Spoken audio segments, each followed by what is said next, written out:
Hello friends, मैं Guru Bhai Hindi rapper. How to rap in Hindi के इस सेशन के अंदर हम बात करेंगे how to record a better vocal on condenser microphone. तो चलिए शुरुआत करते हैं। अगर आपने इस चैनल को अभी तक सब्सक्राइब नहीं किया है तो जल्दी से जल्दी कर लीजिए और नोटिफिकेशन बटन एक्टिवेट कर लीजिए, क्योंकि मैं इस तरह की म्यूजिक की अपडेट्स और नॉलेज वाली इंफॉर्मेशंस लाता रहता हूं और आगे भी लाता रहूंगा।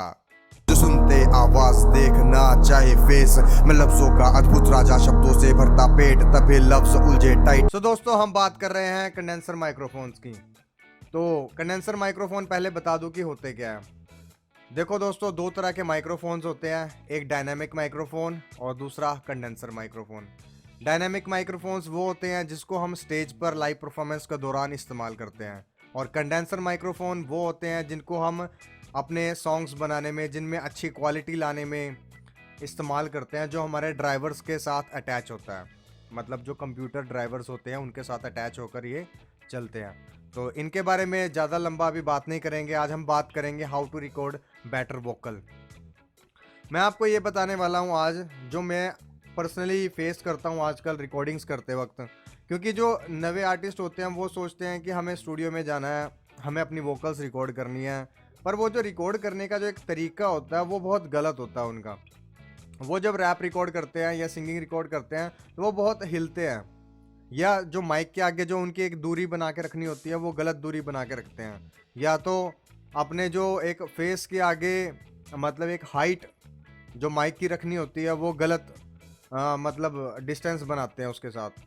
हम उनको टीच करते हैं कि आप उनके साथ ना हिलो, माइक के आगे इतना मतलब हिलोगे तो आपकी रिकॉर्डिंग्स अच्छी नहीं होगी, प्रॉब्लम्स आएगी। पर उनको वो समझ नहीं आ पाता, क्योंकि वो टेक्निकल नॉलेज नहीं जानते हैं। उनको सिर्फ इतना पता है कि हम माइक के ऊपर परफॉर्म करेंगे, थोड़ा बहुत हिल जाएगा तो स्टूडियो में थोड़ा बहुत हो ही जाएगा ठीक। पर ऐसा नहीं होता। माइक में एक गेन लेवल होता है। गेन लेवल वो होता है जिसके अंदर हमारी जो वोकल्स की एक दूरी को, मतलब एक दायरा, अगर हम जितना ज़्यादा गेन लेवल बढ़ाएंगे अपने माइक का, उतनी ज़्यादा नॉइस इकट्ठी करेगा, उतनी ज़्यादा आवाज़ को खींचेगा। तो ये गेन लेवल होता है। और हमें जब मैं बता रहा हूँ कि रिकॉर्डिंग कैसे करनी है तो रिकॉर्डिंग करते वक्त आपने ये चीज़ का ध्यान रखना है कि पहले तो आप जब माइक के आगे आप बैठे हो या माइक के आगे आप खड़े हो, तो पहले आप अपना गेन लेवल चेक करा लो कि आपकी आवाज़ कितने गेन लेवल के ऊपर सही आ रही है। आप कई बार रिकॉर्डिंग्स करने जाते हो स्टूडियो में, तो स्टूडियो का जो मतलब ओनर है या इंजीनियर है वो आपको नहीं बताता है कि आपके गेन लेवल कितना सेट कर रहे हैं। वो आपको बोलते हैं कि माइक के ऊपर गाओ, अपना रिकॉर्ड करो, फाइल ले जाओ। पर वो अच्छी रिकॉर्डिंग नहीं होती। पर आपको जब अच्छी रिकॉर्डिंग करनी होती है तो आपको एक गेन लेवल सही ढंग से बना के रखना पड़ता है।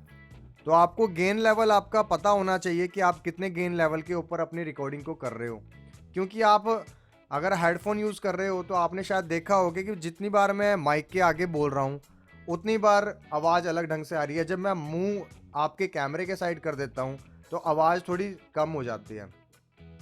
तो ये माइक का गेन लेवल होता है। तो हमें इसी तरह से अपने डिस्टेंस को बना के रखना पड़ता है, क्योंकि माइक के भी कुछ पॉइंट्स होते हैं जिनके आगे आप रहोगे तो उतनी अच्छी आपकी रिकॉर्डिंग साफ आएगी। अगर आप माइक से, अगर मान लो आपको एग्जांपल के तौर पर मैं बताऊं कि मान लीजिए मैं थोड़ा सा यहाँ बोलता हूँ, हेलो हेलो हेलो फिर हेलो हेलो हेलो, अब मैंने यहाँ बोला हेलो। अगर मान लो मैं थोड़ा दूर हो जाता हूँ, हेलो हेलो।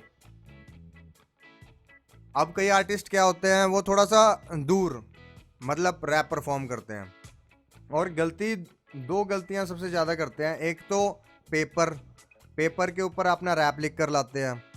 अब पर अगर रिकॉर्डिंग करनी है तो मैं तो यही कहूँगा कि अपने लिरिक्स को अच्छे से याद करके आएँ, क्योंकि फिर उनका कॉन्सेंट्रेशन ख़राब होता है। क्योंकि आप मान लीजिए आप पेपर को अपने सामने रख रहे हो, तो आप पेपर को यहाँ रख रहे हो, तो पेपर को देखने के चक्कर में आपका मुंह जो है थोड़ा सा साइड हो जाता है। तो जब वो साइड हो जाता है तो आपकी आवाज़ उसी डायरेक्शन में चली जाती है। तो आपको इस चीज़ का ध्यान रखना पड़ेगा। बाय चांस आप मोबाइल में अपना रैप लिख कर ला रहे हो, तो मोबाइल में क्या होता है, मोबाइल भी आपका सामने होता है, या कोई कोशिश करता है कि मैं ऊपर कर लूँ और मुंह नीचे कर लूँ। पर आपकी जो एक कॉन्सेंट्रेशन है वो बन नहीं पाती। तो हमें मोबाइल पर रैप लिखकर या कुछ भी अपनी लिखावट को वहाँ ले जाके फ़ायदा नहीं है। हमें अपना याद करके रखोगे तो बहुत बेटर है, क्योंकि अगर आप लिख भी लेते हो फ़ोन में तो कई लोगों का बहुत अच्छा एक्सपीरियंस होता है, वो स्टार्टिंग से ही इस ढंग से गा रहे होते हैं तो उनको एक आदत हो जाती है और उनको पता लग जाता है कि मुझे किस ढंग से करना है।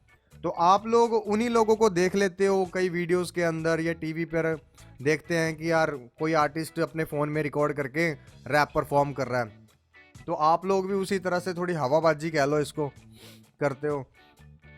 तो ऐसी चीज़ें ना किया करो, तो आपकी रिकॉर्डिंग में ही गलत रिकॉर्डिंग होगी। और कई आर्टिस्ट क्या होते हैं जब रैप परफॉर्म करते हैं तो नीचे ज़मीन के ऊपर पैर मार रहे होते हैं, मतलब एक उनको रिदम पकड़ने के लिए वो बार बार इस तरह करते हैं, या एक तरह से बहुत हिलते हैं या इस तरह मतलब करते हैं। तो उनका जो एक है ना जो नॉइस बहुत ज़्यादा पैदा होती है, और ऊपर से वो बहुत हिलते हैं, तो उनकी जो बॉडी लैंग्वेज के अंदर जो उनके कपड़े पहने होते हैं, क्योंकि अभी ठंड का टाइम था तो वो जैकेट्स पहन के आते हैं, तो जैकेट्स के जब आपस में टकरारी होती है तो वो बहुत नॉइस पैदा करती है।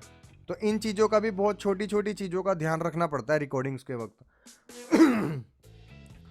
तो जब आप रिकॉर्डिंग करो तो मैं यही कहूँगा कि आप माइक के ऊपर परफॉर्म करते वक्त अपने लिरिक्स का याद करके आएँ लिरिक्स को, और अपने मोबाइल का कम ही इस्तेमाल करें, और अपनी एक माइक के ऊपर जो दूरी है वो बहुत बिल्कुल सटीक मेंटेन करके रखें।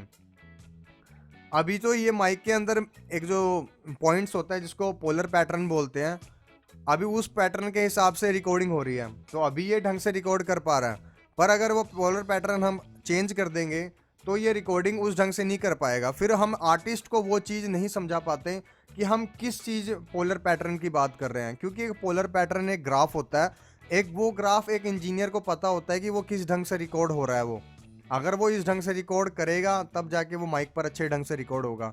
क्योंकि कई बार हमें पोलर पैटर्न की ज़रूरत इसलिए पड़ती है क्योंकि हमें मतलब क्वालिटी निकालनी होती है। क्या पता वो जो म्यूज़िक जो आपके पास है, जो आप लेकर आए हो, वो हमें म्यूज़िक एक बता रहा है कि इस पोलर पैटर्न में अगर रिकॉर्ड करेंगे तो इस म्यूज़िक के साथ अच्छी मिक्सिंग हो पाएगी। तो हम उस पोलर पैटर्न का ज़्यादा इस्तेमाल इस चीज़ों में करते हैं। आपने कभी माइक के बारे में पढ़ा हो तो आप कभी नेट के ऊपर पढ़ना, माइक में पोलर पैटर्न के मोड्स होते हैं, किसी में 3 मोड होते हैं, किसी में 4 मोड होते हैं। तो पोलर पैटर्न के ऊपर भी मैं अगली वीडियोस बनाऊंगा, और जो कंडेंसर माइक, डायनेमिक माइक्स, इनके ऊपर मैं एक अलग वीडियोस बनाऊंगा। पर मैं बस यही कहना चाहता था इस वीडियो के अंदर कि आप रिकॉर्डिंग करते वक्त इन चीज़ों का ध्यान रखो कि आप इतना पास आओ या दूर आओ। अब देखो मैं जब बोल रहा हूँ आपके पास आया हूँ तो माइक बिल्कुल एकदम एक क्वालिटी वर्क जो पास में आता है। जैसे मैं गुरु का रैप आया वॉल्यूम करो हाई, बिल्कुल सही एकदम, जो एकदम प्रॉपर ग्राफ बन के आ रहा है मेरे सामने। अब अगर मान लो मैं गेन लेवल बढ़ा देता हूँ, आप देखना ध्यान से, मैं यहाँ से गेन लेवल बढ़ा रहा हूँ तो मेरी आवाज़ में यहीं पर हूँ और आवाज़ कितनी ज़्यादा हो जाएगी, मैं अपनी दूरी वही बनाकर रखूँगा जो मैं नॉर्मली बोल रहा हूँ। आप देख सकते हो कि कितना गेन लेवल बढ़ चुका है, एकदम फटने को हो गया। और अब ये कम ज़्यादा कर सकता हूँ, अगर मैं कम कर दूँ, देखो आप, हेलो, मैं इस गेन लेवल को कम कर रहा हूँ, बहुत कम, ज़्यादा बहुत कम हो रहा है। देख सकते हो कितना गेन लेवल कम हो गया। मैं बोल रहा हूँ उतनी आवाज़ में ही हूँ पर ये गेन लेवल कम होता जा रहा है। अगर मैं ज़्यादा तेज़ बोलूँगा, अब देखो मैं गेन लेवल कम कर रहा हूँ और मैं बहुत तेज़ी से बोल रहा हूँ। अब मैं गेन लेवल बहुत कम कर रहा हूँ, बहुत तेज़ी से बोल रहा हूँ। आप देख सकते हो मैंने कितनी तेज़ी से बोला, पर गेन लेवल हमारा कम है। अगर मैं यही गेन लेवल बढ़ा दूं और इतनी ही तेजी से बोलूं तो आप देख सकते हो कि कितनी ज्यादा आवाज वो पैदा कर रहा है, मतलब हमारा गेन लेवल कितना बढ़ा रहा है। अब मैं यहां से बोल रहा हूं, आप देख सकते हो मैं इतनी दूर हो गया हूं, फिर भी ये मेरी आवाज खींच रहा है, और आवाज के साथ साथ ये नॉइस भी खींच रहा होगा। नॉइस मतलब नॉइस वो होती है जिसके अंदर हमारी एक बिल्कुल छोटे छोटे साउंड्स आते हैं जो हमारे फ़ोन के अंदर रिकॉर्ड हो जाते हैं। अब देखो मैं और दूर हो गया हूं, मैं गेन लेवल बढ़ा रहा हूं। हेलो हेलो हेलो हेलो, मैं गुरु भाई, क्या आप मेरी आवाज़ सुन पा रहे हैं? अब मैं गेन लेवल और बढ़ाता हूं, आपको और नॉइस आएगी। देखो अब आपको बाहर की साउंड्स भी आ जाएगी शायद, जो क्या पता आसपास नॉइस हो, और मेरी आवाज बहुत ज्यादा आएगी। अब मैं दूर हो जाता हूं। और हेलो हेलो, आप देख सकते हो मेरी आवाज, इतनी दूर मैं हो गया हूं फिर भी मेरी आवाज बहुत अच्छे से ये खींच रहा है, पर नॉइस भी पैदा कर रहा है। और अगर मैं पास जाता हूं, देखो कितनी ज्यादा हो गया। तो इसको गेन लेवल, जब आप रिकॉर्डिंग करवाने जाओ कभी भी, तो इन गेन लेवल का आप जरूर ध्यान रख लेना कि आपको अपना पहले गेन लेवल सेट करवाना है। तो आज के लिए बस इतना ही। मैं उम्मीद करता हूँ मेरी ये बताई गई इन्फॉर्मेशन आपको काम आएगी और आप समझ जाओगे कि मैं क्या कहना चाह रहा हूँ। ये आजकल जो अंडरग्राउंड आर्टिस्ट बहुत मेहनत कर रहे हैं अपने पैसा बचाने के लिए, कि स्टूडियोज़ में जाते हैं, जल्दी से जल्दी रिकॉर्डिंग करते हैं और वो गलत रिकॉर्डिंग करके आ जाते हैं। तो ये उनके लिए ये वीडियो मैंने बनाया है, जो मैं पर्सनली आजकल फेस कर रहा हूँ और लोगों को देख रहा हूँ। तो इन चीज़ का आप ध्यान रखना कि रिकॉर्डिंग करो पर थोड़ी ढंग से करो, ताकि वो क्वालिटी भी आए। तो मेरे इस चैनल को सब्सक्राइब, लाइक, कमेंट, शेयर तो आप करोगे ही। तो उम्मीद करता हूँ आपको ये बताई गई इन्फॉर्मेशन काम आएगी, और आने वाले टाइम में बहुत वीडियोस आने वाली है। मैं उम्मीद करता हूँ हर वीडियो को आप इसी तरह प्यार देते रहोगे और सपोर्ट करते रहोगे। जय हिंद, सब्सक्राइब कर देना। वरना कौन नहीं चाहता अपना खुद उठाऊं खर्चा, रहता हूँ बिजी, टाइम नहीं फैशन का, लड़कियां बेशक मिले पर ना टाइम रिलेशन का, फिसल जाते देख लड़की।